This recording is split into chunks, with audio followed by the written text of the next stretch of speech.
Class 10th के सभी विद्यार्थियों, आज हम जो आपकी मैथ्स है, ठीक है, उसकी एक्सरसाइज 1.2 का जो क्वेश्चन नंबर यदि अपन बात करें, यहां पर क्वेश्चन नंबर जो इसका 1 है, ये देखिए आपके सामने है, करनी 5 जो है वो एक अपरिमेय संख्या है।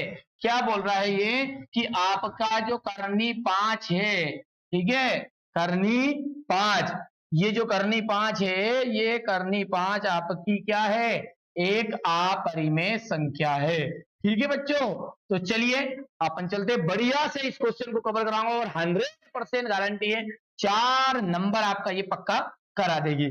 चलिए तो बिना किसी देरी के वीडियो की शुरुआत अपन करते हैं। ठीक है, यहां से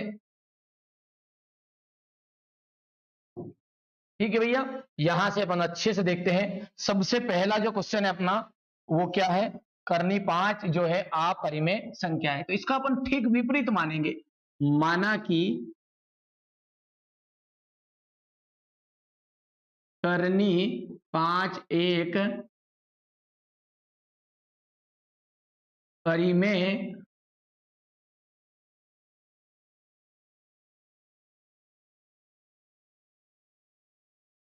संख्या है। माना कि जो करनी 5 एक परिमेय संख्या है, और जो परिमेय संख्या होती है ना, उसको अपन P बटा Q के रूप में लिख सकते हैं। ठीक है, तो यहां पर अपन लिख सकते हैं करनी 5 बराबर ही हो जाएगा आपका P बटा Q।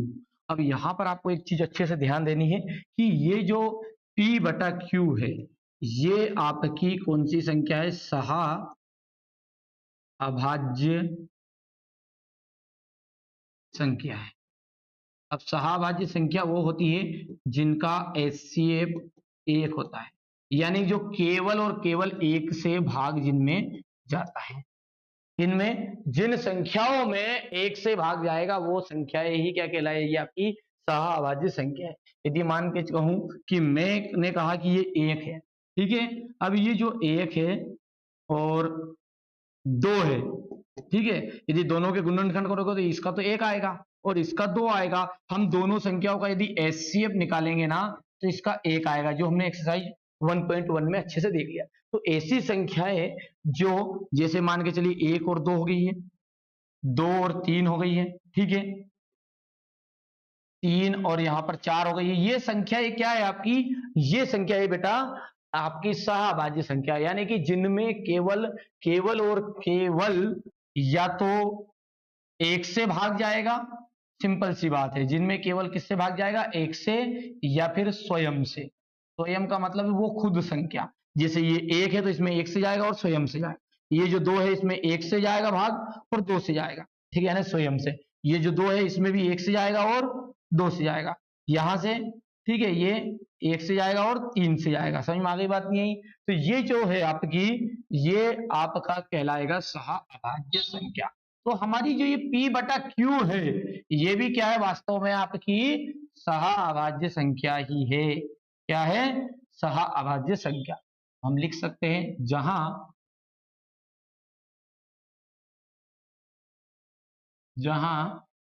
P बटा Q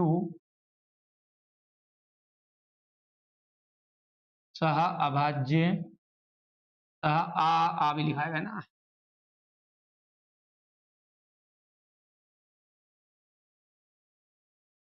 सहभाज्य संख्या है, और तथा जो Q है, Q is not equal to 0। ठीक है भैया, अब बहुत सिंपल है, मैंने क्या किया अभी तक, कुछ नहीं किया, अपन ने ज्यादा घबराने की जरूरत नहीं है।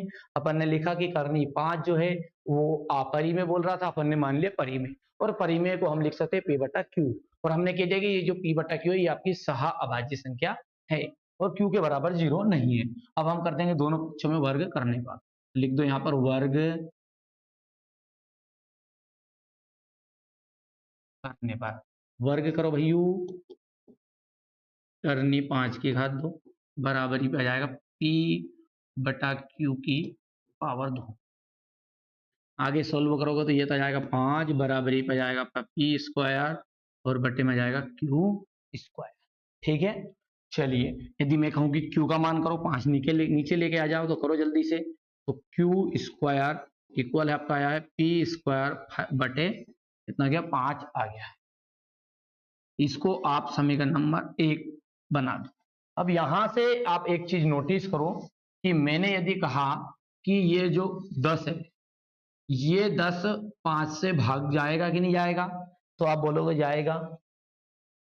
करके देखो तो 10 5 दूनी हो गया 10। यदि हम कहें कि ये 10 की घात 2 है, ये 5 से भाग जाएगा कि नहीं जाएगा, तो आप बोलोगे कि जाएगा। क्यों? क्योंकि 10 दाम हो गया आपका 100 और 100 बटे कितना गया बेटा 5 आएगा। और इसका आंसर कितना निकल कर आएगा आपका, ठीक है 20 निकल कर आने वाला है। ठीक है, तो बढ़िया से आप तो ठीक है अच्छे से कंप्लीट कर लीजिएगा। तो ये जो चीजें है ये क्या है वास्तव में, ठीक है मैंने कहा कि जो 10 की घात 2 है, यहां से सॉल्यूशन ये निकला कि यदि 10 की घात 2 है वो 5 से विभाजित हो रही है, तो 10 जो है वो भी 5 से विभाजित होगा।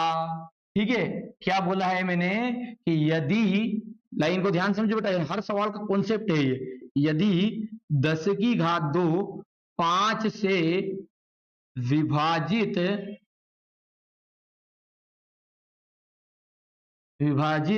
हो रहा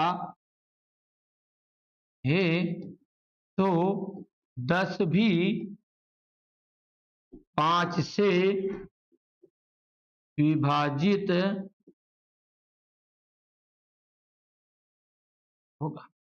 इसका मतलब क्या है कि इस 10 के अंदर एक 5 छिपा है, तो हम लिख सकते हैं इसको, किसको, इस 10 को हम लिख सकते हैं 5 गुणित 2 लिख सकते हैं। तो मैं कहूंगा कि ये आप 10 मत लिखो, 2 मत लिखो, इसकी जगह पे क्या लिख दो आप आगे एम लिख दो। क्या लिख दो, एम लिख दो। तो बस ये हम कर सकते हैं, यही चीजें अपने को बेटा ये इसका कॉन्सेप्ट है, बस इसको ध्यान में रख, यही चीज अपन यहीं पे लिखेंगे। क्या लिखेंगे, यदि p की घात 2, बोलो यदि p की घात 2 5 से विभाजित हो रही है तो p भी 5 से विभाजित होगी। यहां पे लाइन लिख देता हूं मैं बढ़िया से, यदि p की घात 2 5 से विभाजित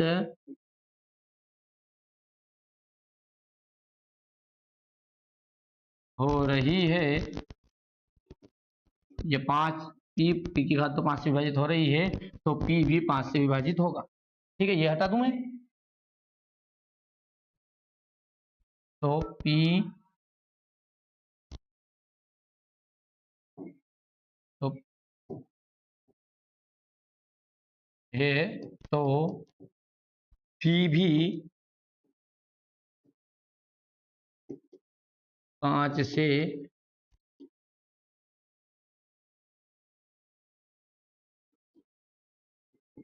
विभाजित होगा। इसको आप बना लीजिए, इसको थोड़ा रेड करके लिख देते, यही चीज महत्वपूर्ण रहेगी। ये बनी आपकी स्थिति फर्स्ट, क्या बनी, स्थिति फर्स्ट। ठीक है, समझ में आया कि नहीं आया है यहां तक? ठीक है भैया, क्या बोला है मैंने अभी तक जो किया है उस चीज को समझो। ठीक है बच्चों, क्या किया है अपन ने करा है, उसने बोला था कि माना कि करनी, अपन उसने बोला करनी 5 अपरिम है, अपन ने बोल दिया करनी 5 परिम है, और परिमेय को हम लिख सकते हैं p बटा q। ठीक है, और ये दोनों पक्षों में कर दिया वर्ग, वर्ग करा तो घात 2 कैंसिल, तो आया 5 बटा p स्क्वायर बटा q स्क्वायर। ठीक है, अब यहां पर आगे बढ़े तो q का मान निकाला, तो q का मान निकला p स्क्वायर बटा 5। यदि p स्क्वायर 5 से विभाजित हो रहा है तो p भी 5 से विभाजित होगा। यानी कि मतलब ये है कि इस p के अंदर एक 5 छिपा है। क्या छिपा है, इस p के अंदर एक 5 छिपा है, तो हम लिख सकते हैं तो p इक्वल 5m। ठीक है, इतना चीजें क्लियर है। आगे बढ़ते हैं और आगे क्या लिखेंगे, ये जो p का मान है इसको समीकरण नंबर 1 में रख देंगे। तो यहां पर लाइन लिख देते, p का मान समीकरण 1 में रखने, ठीक है p का मान जो है वह समीकरण नंबर 1 में रख देंगे। तो बोलो q square Q square equal है आपका पी स्क्वायर बटा 5, ये समीकरण नंबर है। बोलो भैया क्यू स्क्वायर बराबरी पे जल्दी बोलते हैं, पी का मान कितना हो गया है, पी का जो मान है वो है 5m, ये हो जाएगा 5m, और ये दोनों की पावर 2 बटे 5, 55 हो जाएगा 25, जल्दी बोलते जाओ, क्यू स्क्वायर बराबर है 25m स्क्वायर बटे में 5।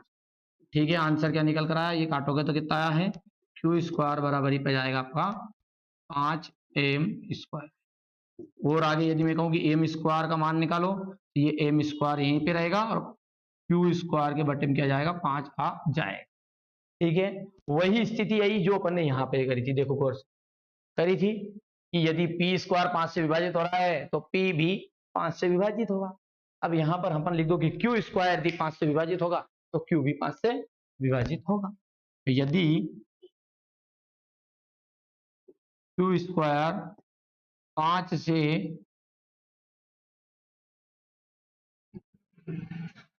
विभाजित हो रहा है तो पी भी, सॉरी क्यू है ना, तो क्यू भी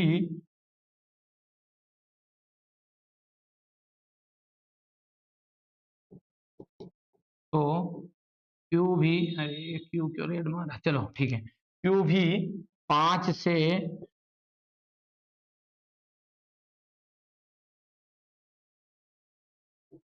होगा। इसी को अपन बना लेते हैं अब स्थिति नंबर सेकेंड। स्थिति ठीक है, अब स्थिति नंबर 1 और स्थिति नंबर 2 पर आप फोकस करो ध्यान से। ठीक है, स्थिति नंबर 1 और स्थिति नंबर 2 दोनों पर फोकस करो, और मैं जो कहा उस पर ध्यान दो। इस पे ध्यान दोगे तो यहां से आप एक चीज नोटिस करोगे कि ये जो P है, देखो गौर से, ये P ये किससे विभाजित हो रहा है, 5 से। ये सामने वाला जो Q है ये भी किससे विभाजित हो रहा है, ठीक है, किससे, 5 से। और मैंने कहा था कि वो संख्या ही सहभाज्य होगी जिनका HCF 1 होगा, यानी कि यहाँ तो दोनों चीजें 5 से कट रही है, तो हमने कहा था कि या तो वो P 1 से कटती या फिर खुद P से कटती। ये जो Q है या तो 1 से कटती या खुद Q से कटती। अब ये तो भैया 5 से भी कट रही है, ये भी और ये भी, तो ये काय की सहभाज्य नहीं है, तो मतलब ये परिमेय भी नहीं है। ठीक है, समझ में आई बात नहीं आई है, जब ये सहभाज्य नहीं है तो परिमेय भी नहीं है। तो अतः अपन लिख सकते हैं भैयू कि अतः, ठीक है, अतः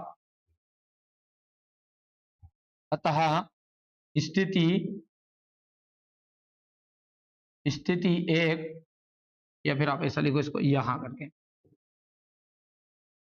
यहां स्थिति 1 एवं 2 से स्पष्ट है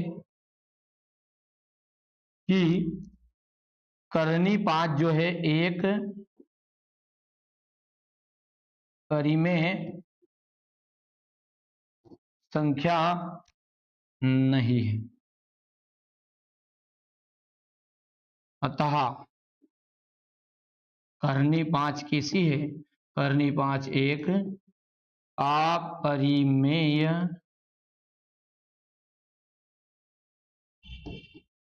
संख्या है। ये हो गई आपकी प्रूव्ड। समझ में आई बात नहीं आई है, बहुत ही सिंपल सा कॉन्सेप्ट है, कुछ भी सवाल में ज्यादा नहीं है भैयू। सबसे पहले अपन ने करा कि करनी 5 परिमेय को अपन लिखेंगे P बटा Q के रूप में, तो जैसे ही लिखा P बटा Q के रूप में, तो ये यहाँ पर अपन ने कर दिया वर्ग हटाया, 5 बराबरी पैसा आ जाएगा, दोनों घात हो जाएगी, इस 5 को नीचे लेकर आए, ये कंडीशन बनी, यदि P की घात 2 5 से विभाजित हो रही है तो P भी 5 से विभाजित होगी। स्थिति नंबर आपकी 1 बन गई। आगे बोले अपन ने P बराबरी पे 5m, ये कैसे आया कि यदि मान के चलो कि ये 5 से कट रही है तो इसके अंदर एक 5 छिपा है, और वो 5 को लिख दिया, बाकी जो दूसरी चीजें छिपी हुई है उसको अपन ने बता दिया m, क्योंकि गुणनखंड बोलते हैं उसकी भाषा में। P का मान समीकरण नंबर 1 में रखा, तो यहाँ पर रखने के बाद में ऐसा आया ये, और ये काटापीटी आप कर सकते हैं, और ये अंत में लिख दिया कि क्यू स्क्वायर यदि 5 से विभाजित हो रहा है तो क्यू भी 5 से विभाजित होगा। हमने देखा कि या तो ये सामने वाला 1 से विभाजित होना था, या फिर P खुद से और Q खुद से, तो लेकिन 5 से जा रहा है तो ये कोई आपका परी में नहीं है। अब जब परी में नहीं है तो दादा कहा जाएगा, अपरी में आ जाएगा। तो इस तरह से बेटा इंपोर्टेंट जो क्वेश्चन है, बहुत ही इंपोर्टेंट क्वेश्चन है। 4 नंबर आपके पक्का करा देगा। कितने नंबर? 4 नंबर। कभी कभी 2 नंबर में गया था, ऐसा नहीं 3 नंबर का पैटर्न आया था 3 नंबर में, कोई दिक्कत नहीं। मैंने अच्छे से समझाने का प्रयास किया है, स्क्रीनशॉट के माध्यम से आप इसे अच्छे से कंप्लीट कर लीजिएगा। और यदि आप चैनल पर पहली बार हो तो चैनल को सब्सक्राइब जरूर कर लीजिएगा, ताकि आप आने वाले जो सारे वीडियो वो आप तक पहुंच सके। नोटिफिकेशन कभी कभी क्या है, 3 नोटिफिकेशन ज्यादा यूट्यूब एक 24 घंटे में नहीं देता है। कभी कभी क्या है, एग्जाम के टाइम पर हम 10-10 12-12 वीडियो आपके लिए डालते हैं, तो उसमें नोटिफिकेशन नहीं मिले तो आप चैनल पर जाकर भी एक बार जरूर देखिएगा। तो चलिए मिलते हैं अगले वीडियो में।